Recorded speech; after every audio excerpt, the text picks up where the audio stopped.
मेरे हृदय मंदिर के आराध्य सतगुरु कबीर साहब, धनी धर्मदास जी साहब, आमीन माता साहिबा के चरण कमलों में सप्रेम साहेब बंदगी साहेब उपस्थित साहब के नेमी प्रेमी सभी हंस जनों को सप्रेम साहेब बंदगी साहेब, साहेब बंदगी साहेब, साहेब बंदगी साहेब। मैं आप लोगों का ज्यादा समय नहीं लूंगा।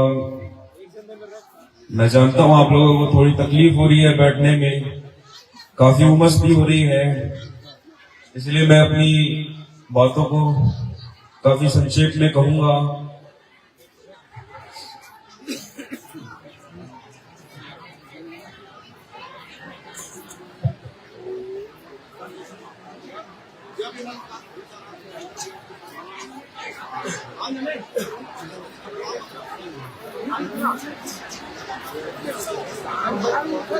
आप सब पहले शांत हो जाइए, जो बैठे हुए हैं वो शांत हो जाइए, जिनको स्थान मिल चुका है बैठने का आप सब शांत रहिए,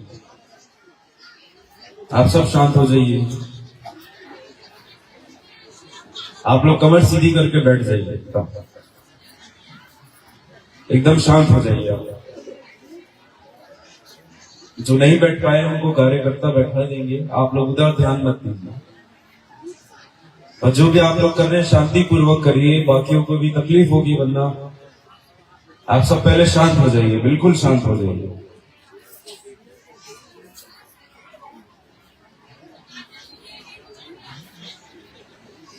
हम सब इस कार्यक्रम में उपस्थित हुए हैं, इस कार्यक्रम में हम सब शामिल हुए, इस कार्यक्रम में हम सब भाग लिए हैं।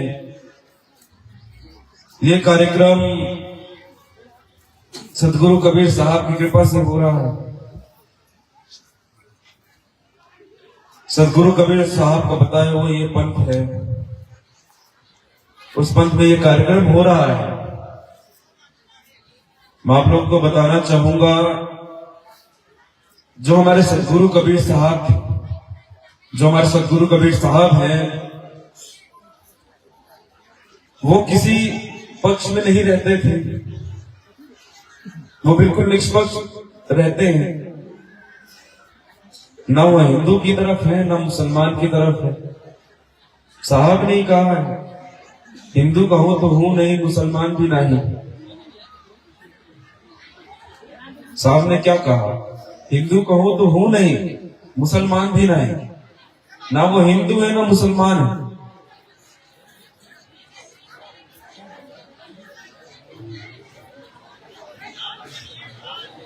हम क्या हैं?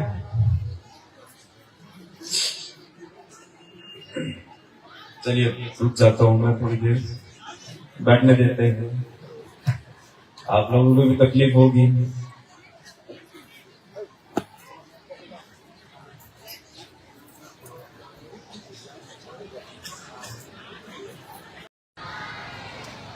आज ऐसा करते हैं, आप लोग बोलिए, मैं सुनता हूं। लग तो वही रहा है आप लोग बोलिए सर। आज मैं सुनूंगा, आप लोग सब अपनी अपनी बातें रखिए, ठीक है? आज मैं शांत रहता हूं, आज आप लोग बोलिए।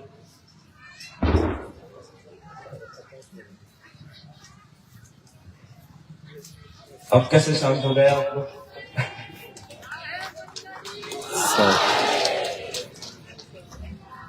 आज आप लोग बोलिए ना,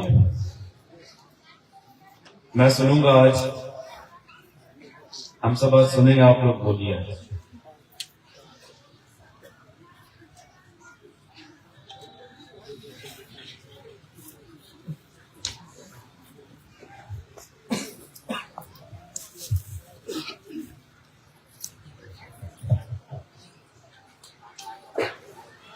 चलिए मैं ही बोलता हूं।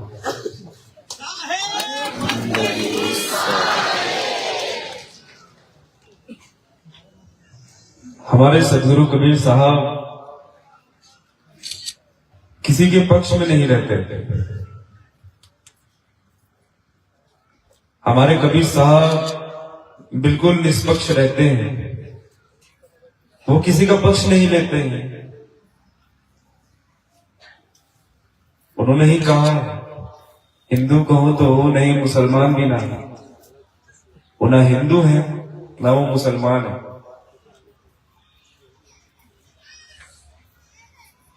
इसके पीछे का एक संदेश है। इस लाइन, जो ये लाइन है, हिंदू कहो तो हो नहीं, मुसलमान भी ना है, इसके पीछे बहुत गहरा संदेश है। हमारे साहब हमें क्या बताना चाह रहे हैं? हमारे साहब हमें क्या बताना चाह रहे हैं? हमें क्या संदेश दे रहे हैं? क्या संदेश दे रहे हैं हमें? ना हम पहले हिंदू हैं, ना हम पहले मुसलमान हैं। हम पहले क्या हैं? हम क्या हैं? मानव हैं। मानव हैं हम।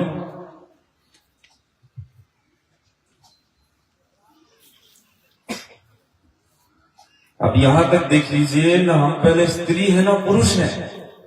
हिंदू मुसलमान तो और बात की बात है, ना हम पहले स्त्री है ना पुरुष है, हम पहले मानव हैं। और हमारे साहब ने भी हमें सिर्फ मानवता का ही संदेश दिया। सिर्फ मानवता का ही संदेश हमें हमारे साहब ने दिया।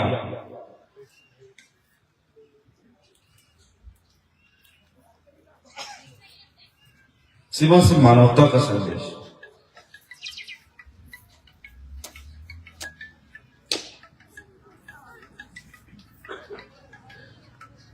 हमारे साहब क्या कहते हैं हमसे?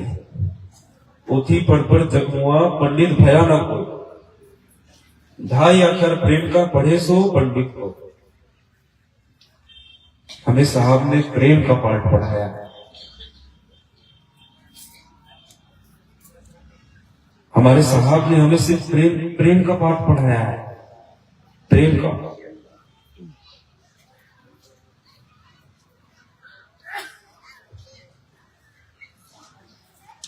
आप देखेंगे, अगर आपके अंदर जब प्रेम आता है, जब आपके अंदर प्रेम जागृत होता है, जब आपके अंदर प्रेम जागृत होता है,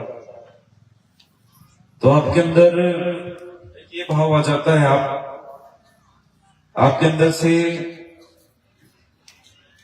किसी के लिए भी प्रति कोई गलत भाव नहीं रहता है। किसी के प्रति कोई क्रोध नहीं रहता, कोई ईर्ष्या नहीं रहती। जब आपके अंदर प्रेम आ जाता है, आपके अंदर किसी के प्रति कोई क्रोध ईर्ष्या नहीं रहती है।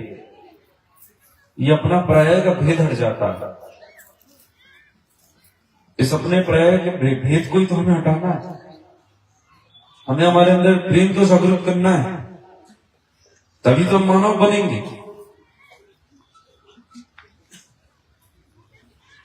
हमें सबसे पहले मानव बनना है। हमें सबसे पहले क्या बनना है? मानव बनना। हमारे साहब हमें यही कह रहे हैं, मानव बनो। हमें ये शरीर मानव का मिला हुआ है। हमें शरीर मानव का मिला हुआ है। हमें सोचने समझने की शक्ति मिली हुई है। आप लोग खुद सोचिए, क्या बस इस शरीर से हम मानव हो जाएंगे? क्या इस शरीर से हम मानव हो जाएंगे? नहीं। जब तक हमारे अंदर प्रेम नहीं आएगी, हमारे अंदर दया करुणा नहीं आएगी, तब तक हम मानव कहां से होंगे? बिल्कुल नहीं होंगे। मानव बनेंगे ही नहीं, बन ही नहीं सकते। आज के समय में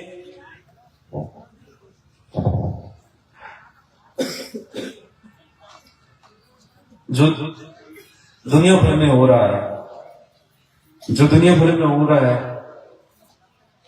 इतना अत्याचार भी हो रहा है, प्रकृति के साथ छेड़छाड़ भी हो रहा है। दुनिया भर का, हमारे छत्तीसगढ़ में इतना प्रकृति के साथ छेड़छाड़ हो रहा है। लाखों पेड़ कट रहे हैं,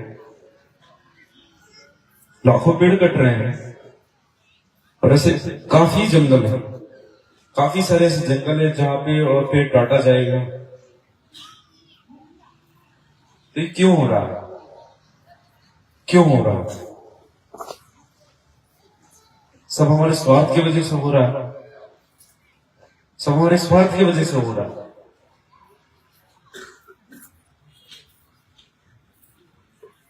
जब तक हमारा ये स्वार्थ रहेगा, और स्वार्थ चाहे छोटा हो या बड़ा हो, स्वार्थ स्वार्थ होता है।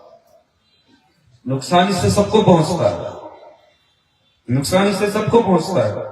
हमको नुकसान पहुंचता है, पशु पक्षियों को नुकसान पहुंचता है, प्रकृति को नुकसान पहुंचता है हमारे छोटे स्वार्थ से। हमारे अंदर थोड़ा सा भी स्वार्थ होगा, उससे काफी परेशानी होगी, काफी तकलीफ होगी,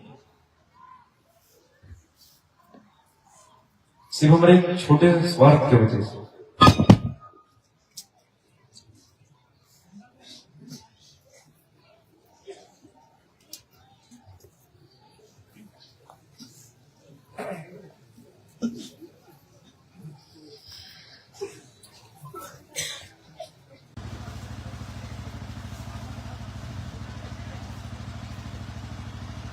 और यही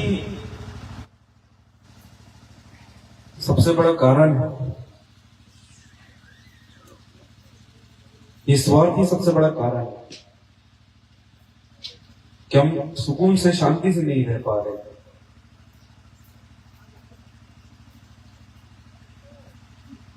सुकून शांति तो हमारे जीवन से चली गई है।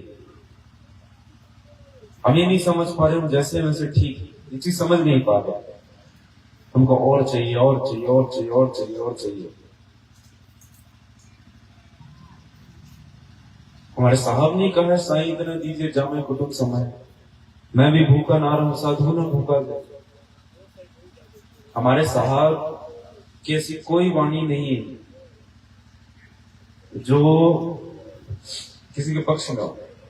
हमारे साहब की हर वाणी सिर्फ मानवता के लिए है, हम सबके लिए। हमको ये बता, साहब की वाणी ये बताती है कि जीवन हमको कैसे जीना है। हमारे साहब हमें ये बताते हैं कि हमें जीवन कैसे जीना है।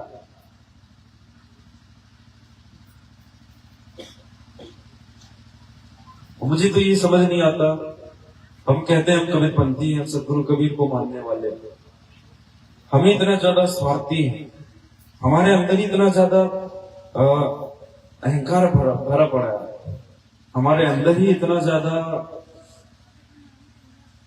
क्रोध भरा है। हम कैसे साहब के भक्त कहलाएंगे?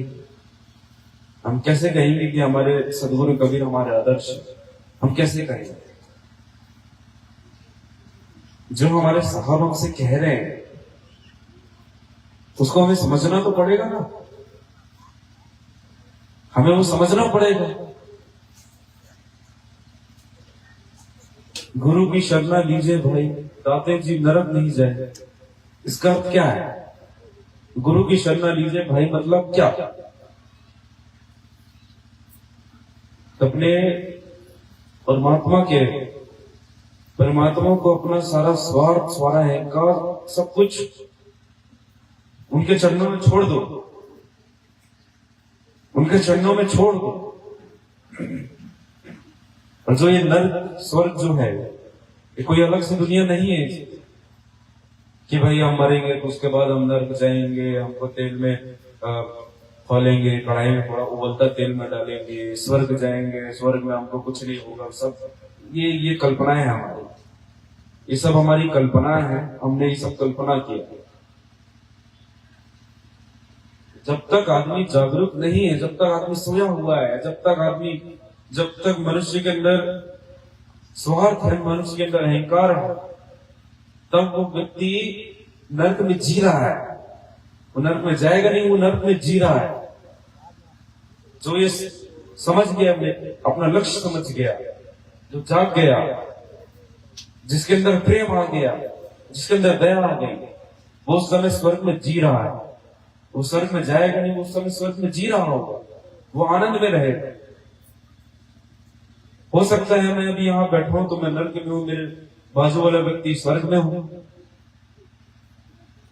मेरे अंदर राग द्वेष है, मेरे अंदर कपट है, मेरे अंदर क्रोध है, मेरे अंदर स्वार्थ है, मेरे अंदर अहंकार है, तो मैं उस समय नर्क में जी रहा हूं। जब मेरे बाजू में जो व्यक्ति बैठा है, जो मेरे बाजू में व्यक्ति बैठा है, उसके अंदर एकदम दया है, सबके प्रति प्रेम है, उसके अंदर थोड़ा सा भी अहंकार, थोड़ा सा भी स्वार्थ नहीं है, तो वो उस समय स्वर्ग में जी रहा है। वो स्वर्ग जाएगा नहीं, उस समय स्वर्ग में जी रहा है।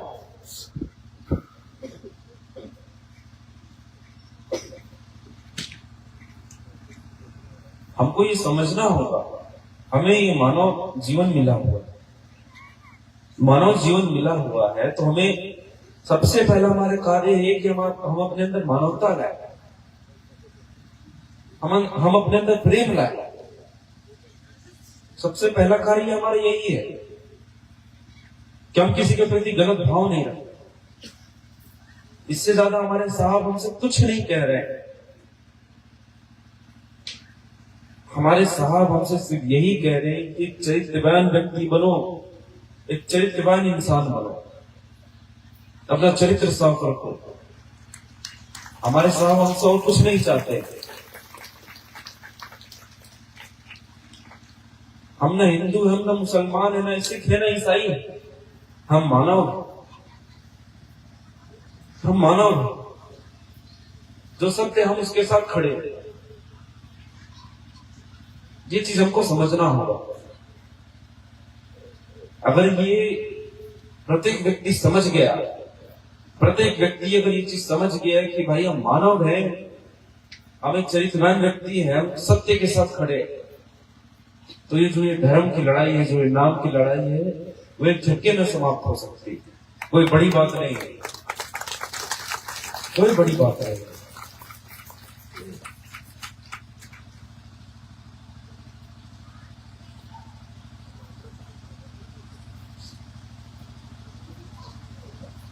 हमारे साहब हमको यही कह रहे हैं, अपना साजी सबको मानो, काहे मिले विनाश, दया करो, धर्म को पालो। जब हमारे अंदर दया आएगी, जब हमारे अंदर दया आएगी, तभी तो हमें सबका दुख दर्द दिखेगा। इसलिए मैं हमेशा कहता हूं कि आप लोग किसी न किसी माध्यम से आप सेवा करिए, किसी न किसी माध्यम से आप सेवा करिए। अपने बच्चों को बोलिए कि आप किसी न किसी की सेवा करो। क्यों कहता हूं? जब हम सेवा करेंगे, हमारे अंदर से हमारा स्वार्थ अहंकार हटेगा, हमारे अंदर प्रेम आएगा, प्रेम का भाव जागरूक होगा। प्रेम का भाव जागरूक होगा तो हमारे अंदर से ये भेदभाव हट जाएगा, अपना पराया का, हमारे अंदर से ये क्रोध स्वार्थ सब हट जाएगा। इसलिए मैं कह रहा हूं कि आप लोग सेवा करिए, जितनी हो पाए आप उतनी सेवा कर ले। इससे आप किसी दूसरे की सेवा नहीं करेंगे, इससे आप अपनी ही सेवा करेंगे। आप अपने अंदर का ही स्वार्थ हटाएंगे, अपने अंदर के अहंकार हटाएंगे, अपने अंदर से क्रोध हटाएंगे, ईर्ष्या हटाएंगे। और हमारे साहब भी हमसे यही कह रहे हैं, हमें मानव बनना है, चरित्रवान व्यक्ति बनना, हमारा इतना ही उद्देश्य है। हम इतना समझ लेंगे, हमारा जीवन तर जाएगा, हमारा जीवन सफल हो जाएगा। इतना बस हम समझ लेंगे कि हमें मानव है। हम स्त्री पुरुष बाद में, हिंदू मुसलमान बाद में, हम पहले मानव। इस चीज को हमें बस समझना, यही आप लोग समझ जाइए, हमारे लिए इतना काफी, हमारे लिए इतना काफी। तो मैं ज्यादा कुछ नहीं कहूंगा। आप लोगों को काफी तकलीफ हो रही है बैठने में, तो मेरी बातों पर विचार करिएगा। मैं क्या कहना चाह रहा हूँ आप लोगों से, उसको आप समझिएगा, सोचिएगा, उसमें मनन चिंतन करिएगा। तो इतना ही कह के मैं अपनी वाणियों को विराम देता हूँ। साहे बंदगी साहे।